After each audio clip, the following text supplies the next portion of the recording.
আজ আমরা এমন একজন মানুষকে নিয়ে কথা বলার জন্য চেষ্টা করব। সেই মানুষটার সম্পর্কে আপনি জানেন এবং বুঝেন। এই মানুষটা হচ্ছে ডিবি হারুন। ডিবি হারুনকে আমরা ভালো করে চিনি, তার অনেকগুলো পরিচয় আছে। তার অন্যতম একটি পরিচয় হচ্ছে যে কোনো এক দলের মানুষ যদি অন্যায় করে সে নিজে জানে বুঝে, কিন্তু অন্য একজন মানুষের উপরে চাপিয়ে দেওয়ার জন্য তাদেরকে বলে জামাত ইসলাম।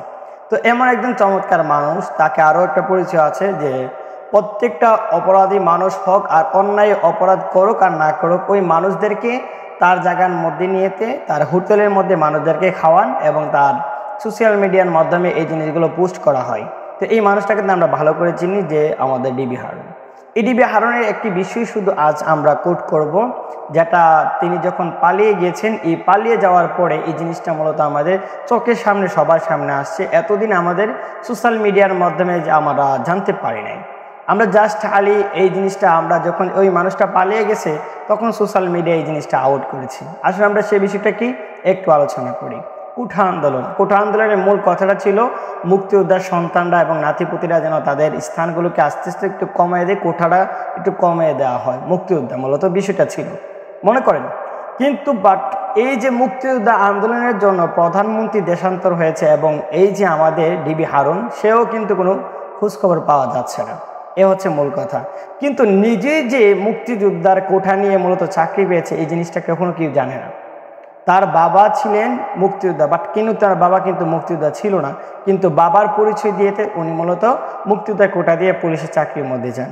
এবং আমরা জানতে পারলাম সোশ্যাল মিডিয়ার মাধ্যমে যে তার বাবার যে বাবা ছিল, মানে তার দাদাভাই যে ছিল, এই দাদা ছিল একজন কুখ্যাত রাজাকার। তাহলে কুখ্যাত রাজাকারের সন্তান হবে মুক্তিযোদ্ধার, মুক্তিযোদ্ধার সন্তানের কোঠা হয়ে যায় তাহলে চাকরি, এমনটা হয়ে দাঁড়াচ্ছে।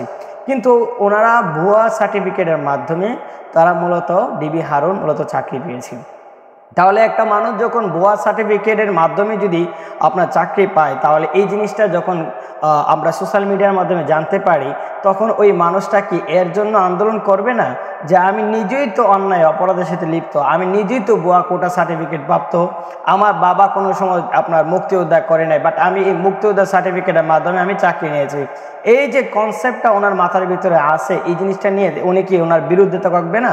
অবশ্যই থাকবে। এই ছিল আমাদের মূলত ডিবি হারুন। এই ডিবি হারুন নিজেই মূলত অন্যায় অপরাধের সাথে লিপ্ত আর মানুষদেরকে এমনভাবে আঘাত করত যা কখনো তুলনা করা যায় না। সে এমনভাবে মানুষের সাথে কথাবার্তা বলে মনে হচ্ছে জান্নাত থেকে মনে হয় শুধু পালিয়ে আসছে, জান্নাত থেকে মনে হয় দুনিয়ার মধ্যে আসছে, এমন আস্তে আস্তে কথা বলে এবং মানুষদেরকে বুঝায়। অন্যায়টাকে অন্যায় মনে করে না, অন্যায়টাকে মনে করে যে সে হালাল এবং হালালটাকে মনে করে হারাম। সে ছিল আমাদের ডিবি হারুন। বাট এখন তাকে খুঁজে পাওয়া যাচ্ছে না। খুঁজে পেয়ে গেলে অবশ্যই এই তাওহীদি জনতা তার সাথে চমৎকার আলোচনা করার জন্য প্রস্তুত আছে।